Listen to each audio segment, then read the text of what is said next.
애청자 여러분 안녕하세요. 하태민 경제TV입니다. 하태민 종목 분석. 오늘은요 350번째 시간으로요 프로텍, 여러분 낯선 종목이지만 최근에 부공정이 부각되면서 좀 익숙해진 회사죠. 그래서 잘 모르실 거라서 자료가 참 없는 회사입니다. 그래서 이 회사를 제가 부공정부터 리플로우 장비, 좀 어려운 얘기까지 하면서 뭐 하는 회사인지 자세히 알려드리도록 하겠습니다. 네이버 카페에서요 하태민 검색하시면 제 남다른 주식 투자의 길 나오고요, 들어오시면 데일리부터 뭐 장중 속보, 종목 리포트 전부 다 제가 쓰는 자료들이니까요, 들어와서 참고하시면 큰 도움 되실 겁니다. 기업의 주식 투자라는 사업은 기업에 대해서 알수록 유리할 수밖에 없다.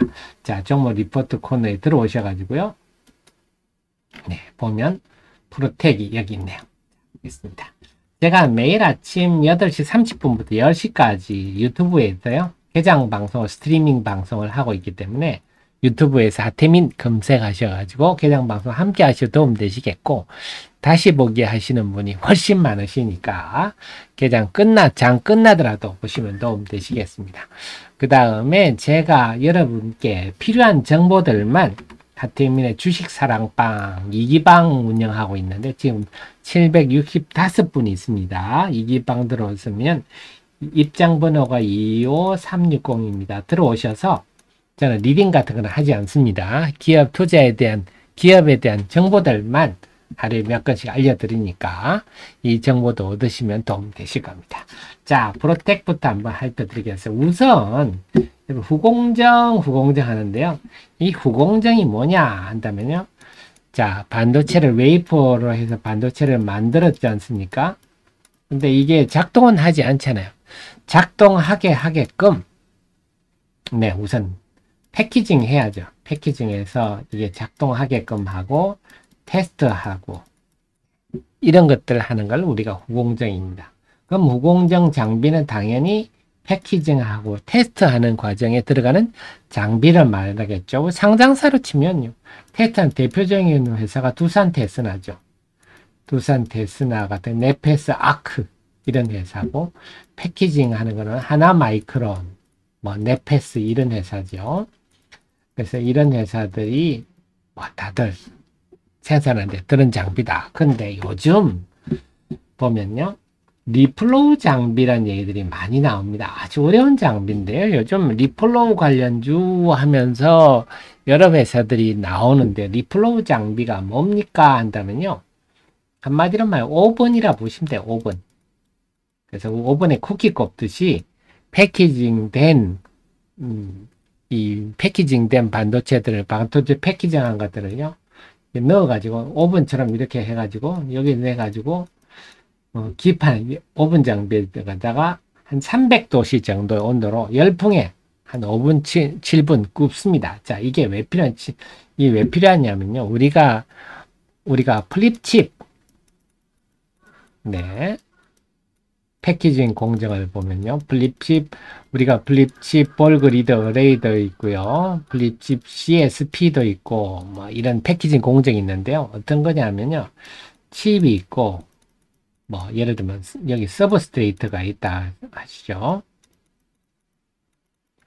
여기다가 이제 기판이 있습니다.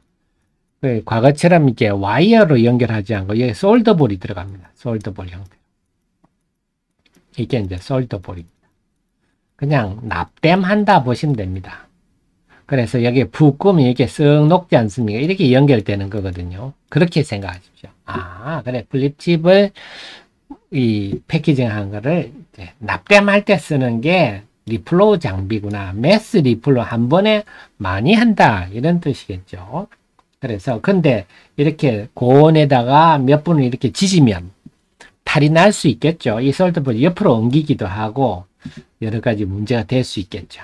그래서 이렇게 전체적으로 푹 이렇게 지지는 거 말고, 지금 프로텍이 하는 거는 주목받는 거 레이저로 열풍으로 하지 말고 필요한 것마다, 예를 들면 말씀드렸듯이 칩이 있고, 간단히 하겠습니다. 기판이 있으면 이 솔더볼로 연결을 했으면 전체적으로 하지 말고 필요한 부분만 이렇게 지지면 되겠죠. 순간적으로. 그래서 레이저 빔을 이 면 형태로 조사를 해서 필요한 부분만 살짝 고온을 가해서 녹여주는 그런 기술이, 그러니까 레이저를 잘 자르게 되겠죠. 그렇군요. 그러니까 1, 2초면 끝나니까 다른 탈 부작용이 날 가능성이 좀 적겠죠. 한 번에 여러 개 제품을 축 할 수 있으니까 시간도 줄일 수가 있고 당연히 면적도 줄일 수 있겠죠. 그래서 이런 장점 때문에 이걸 이제 랩 장비라고 하는데요. 기존에 열풍으로 하는 리플로우 장비가 있고 레이저로 하는 이런 장비가 있습니다. 차이가 있죠. 그런데 이 회사 이걸 만드는데 미국의 암코, 미국에 이게 세계 한 2위 정도 되는 후공정 회사죠. 공동으로 개발했기 때문에 그동안에는 야, 딴 데는 못 팔아. 그런 게 있었는데 판매 제한이 5월 중순에 해제됐습니다. 그러니까 이제는 뭐 TSMC도 팔 수 있고 어디로 팝니까? 네, 후공정하는 회사는 다 팔 수 있죠. 많죠. 후공정하는. 하이닉스도 후공정이 있습니다. 네, 그래서 앞으로 기존에 오븐으로 하는 열풍으로 하는 리플로우 장비를 이제 랩으로 하는. 근데 제가 뭐 전부 대체하기보다는 이게 당연히 비싸겠죠. 레이저 장비니까요. 그러다 보니까 좀 고급 패키징 공정하는데 주로 쓰이지 않겠느냐. 이게 그래서 요즘 리플로우 하는 게 이런 거군요. 그렇습니다. 자, 그래서 프로텍이 요번 레이저를 이용해서 좀 독보적인 장비를 개발을 이미 완료를 해서 상용화했고 이제 본격화된다. 이렇게 보시면 되겠습니다. 자, 그 외에 이 회사들 홈페이지 들어가 보면요. 이런 것들입니다. 장비들이 이렇게 생겼군요. 디스펜스라는 거는 이렇게 생겼고요. 네, 레이저 리플로우 장비는 이렇게 생겼군요. 겉만 봐가지고는 잘 모르겠는데 이 회사가 홈페이지 들어가 보니까 조금 아직은 좀 거시기합니다. 그래서 조금은 구닥다리 냄새가 좀 나네요. 자, 그렇습니다. 자, 그 다음에 이 회사가 원래 하는 건 디스펜스입니다. 디스펜스는 우리가 분무기 같은 거죠. 뭘 분무를 하느냐에 달렸죠. 그래서 뭐 레진도 분무할 수 있고 에폭시도 할 수 있고 본드도 분무할 수 있고 그런 거죠. 그래서 솔더볼 어태치 이런 것도 다 솔더볼 어태치 말씀드렸죠. 플립칩 공정에서 이 솔더볼 얘들이 연결할 때 보호하는 용액을 이렇게 뿌려줄 수도 있는 거고요. 그게 솔더볼 어태치입니다. 당연히 접착하려면 이제는 그 본드를 분무해 주면 되겠죠. 그래서 접착액을 액체를 뿌려주는 거 이런 거 예전에 삼성전자에 많이 공급을 했었죠.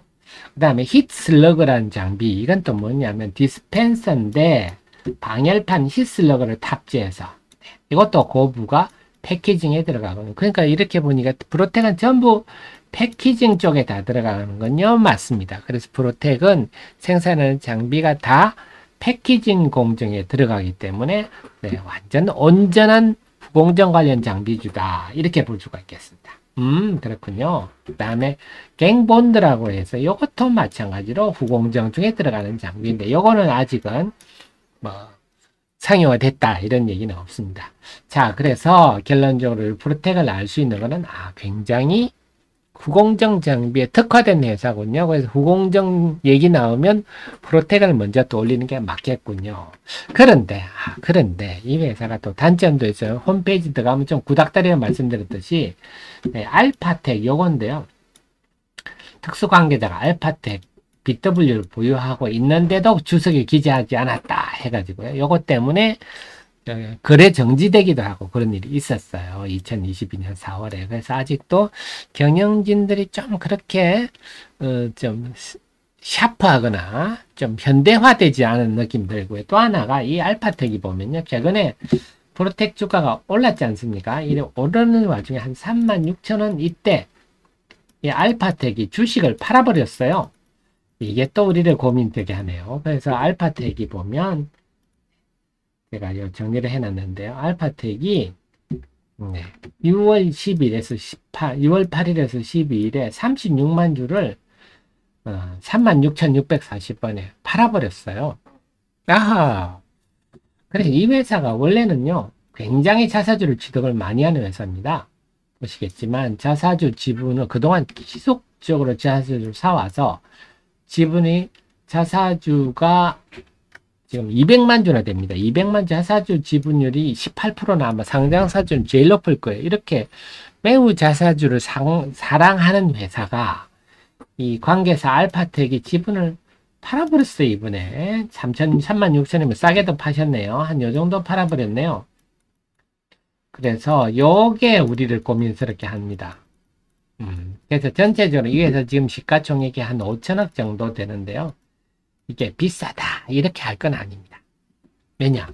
기가비스라고 있습니다. 최근에 상장한 회사인데 이것도 후공정 관련된 검사와 리페어 장비하는 회사인데 지금 이 기가비스가 시총이 한 1조 1천억대입니다. 그렇게 본다면 이제 후공정 장비주에 대한 시장의 평가가 후해졌다는 얘기인데 그렇다면 프로텍이 지금 시가총액이 5천억이다. 비싸다고 할 수는 없어요. 왜냐? 프로텍도 보면요. 회사가 상당히 알찬 회사입니다. 보시겠지만 우선 자본금이 작죠. 55억배에 불과하고 유보율이 5,000%대 네, 올 2023년입니다. 2023년 1분기 실적은 뭐 전반적으로 안 좋았지만 그동안의 성장성과 수익성 등을 감안한다면 이 회사 상당한 경쟁력을 가진 회사라서 5천억 딱 비싸다고 할 수 없는데 그런데 지금 최근에 요 관계에서 알파텍이 주식을 팔아버렸으니까 요게 우리를 보통 고민스럽게 하네요. 그래서 결론적으로 말씀드리면 지금의 시총 5천억이 비싸다 할 건 아니지만 회사 입장에서 알파텍 관계사가 이 가격대의 지분을 팔았다 하는 점에서 볼 때 좀 빠른 매매 대응이 필요하겠다. 한 점 염두에 두셔야 될 것 같고 다만 기억할 거는 프로텍이라는 회사가 후공정 관련해서는 가장 후공정 장비 부분에서는 가장 후공정의 100% 매출이 되는 후공정 관련주다. 이건 기억하셨다. 그래서 앞으로 엔비디아 관련주라든지 뭐 볼그리드 어레이, 후공정 이런 테마가 등장하면 프로텍을 제일 먼저 생각하고 공략한다. 이렇게 기억해 두시면 되겠습니다. 저는 또 다음엔 더 좋은 종목으로 여러분 찾아뵙도록 하겠습니다. 고맙습니다.